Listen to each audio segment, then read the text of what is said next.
Good evening, my friends. Lama Jigme Gyatso of the Buddha Joy Meditation School. A fellow wrote me recently saying, I won't be able to come to class this week. And I'm going to paraphrase. I won't be able to come to class this week. And this is the second time in 3 weeks that something's come up. And so he said, this might be a sign from the universe. Or maybe it's just a challenge. So this is not meant as an insult. This is meant as a teaching opportunity.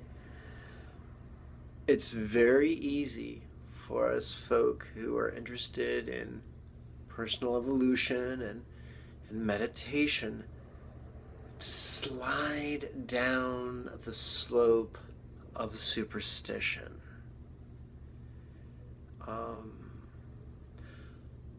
If we look for signs, we will more often than not find excuses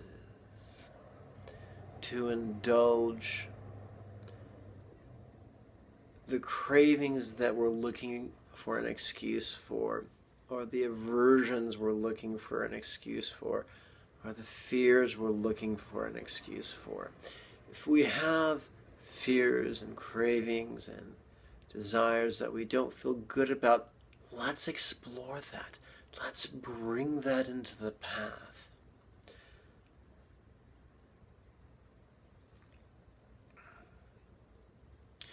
And that's really well addressed in chapter 15 of the Tao Te Ching, the poetic philosophical treatise attributed to Lao Tzu, who was either a contemporary of Buddha, give or take a century.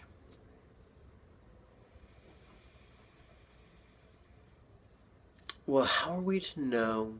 How are we to make informed decisions? Because sometimes we really don't know what to do, and there doesn't seem to be compelling evidence either way. For instance, sometimes there is compelling evidence. You're going to cross the street, I recommend waiting until you can cross with the traffic. That's just me. You're going to cross the street, I recommend looking both ways. So some things are very, very obvious.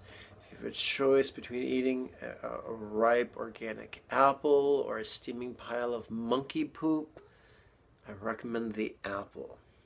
Nothing against my simian brothers. I'm just not a scat queen.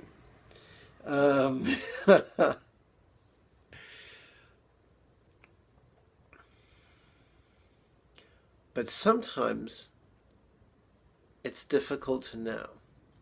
Now, when it comes to choosing a teacher, I recommend going to one class, receiving a technique, working with a technique, at least an hour every morning and an hour every evening for the better part of a week, 6.5 days.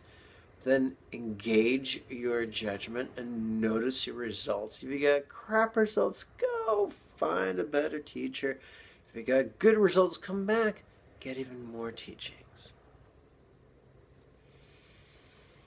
But how are we supposed to know what to do when the answer isn't that obvious?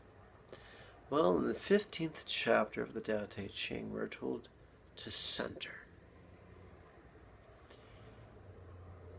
And to not actively center and then actively search for an answer, but to passively center and allow the answer to come.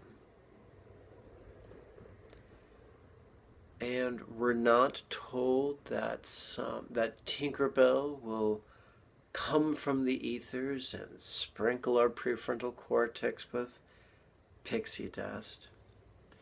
We're just taught that a centered, spontaneous approach could unleash deep creativity and deep insight.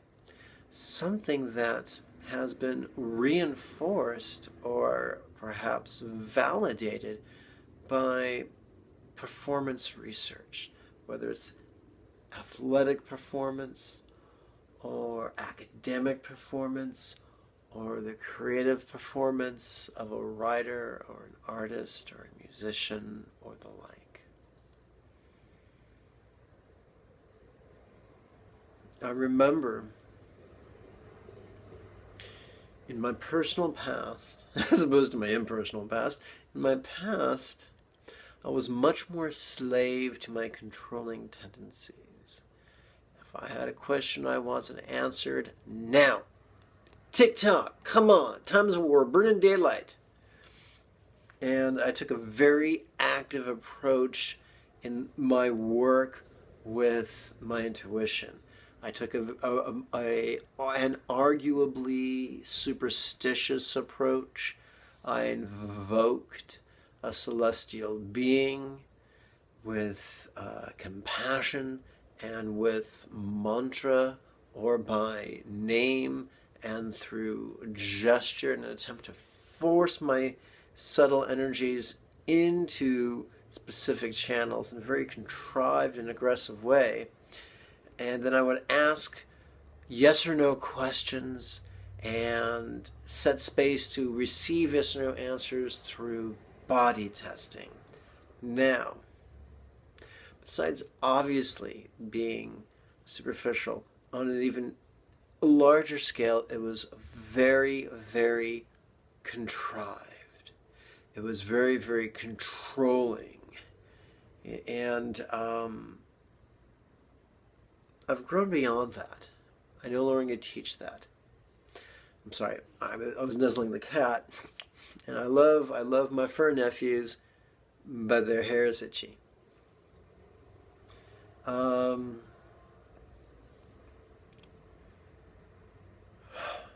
But I've stepped away from both superstition and the contrivance of being controlling.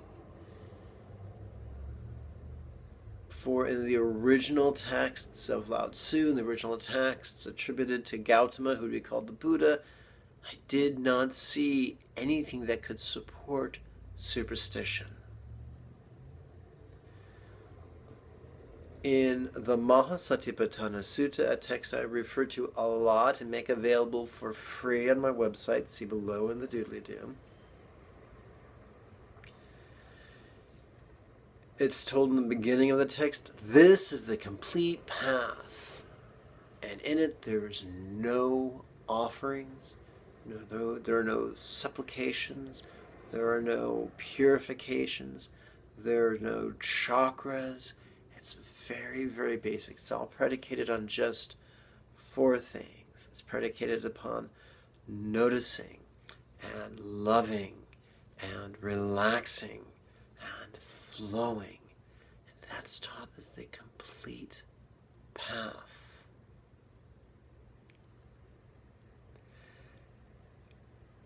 Not a lot of room for superstition. The path is not about having every answer or every question answered, or every wish fulfilled. It's neither about ignorance or asceticism. It's a very pragmatic system to help us become happy, centered, peaceful, well-adjusted adults. There you go.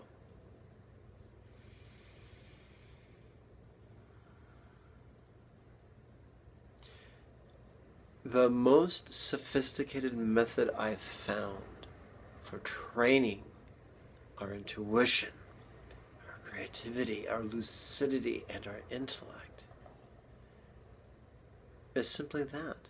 Is simply beginning a meditation session with a compassionate intention or a loving intention, spending the majority of the meditation session just noticing whatever naturally and spontaneously flows across your awareness. And on the out-breath, on each out-breath, to relax. And then concluding with a few brief intentions of love. That's the path.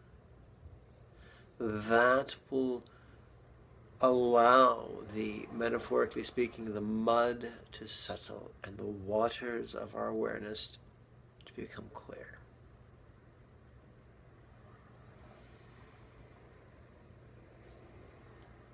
You never have to wonder about intuition. When it strikes, you know it. Now, I'm not talking about scattered impulses. I'm talking about centered spontaneity. The more, if you commit to practicing this technique an hour every morning, an hour every evening, in a relatively short period of time, you will see huge changes in your life.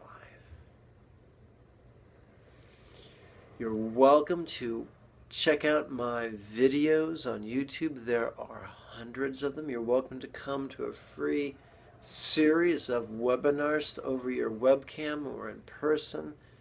Everything the Buddha Joy Meditation School offers is free because of the kindness of patrons. And if you want to become a patron, you can for as little as $1 a month.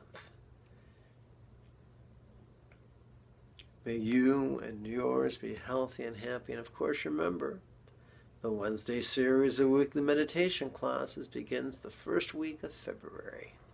Ah, February, the bane of every single man and woman. May you and yours be healthy and happy.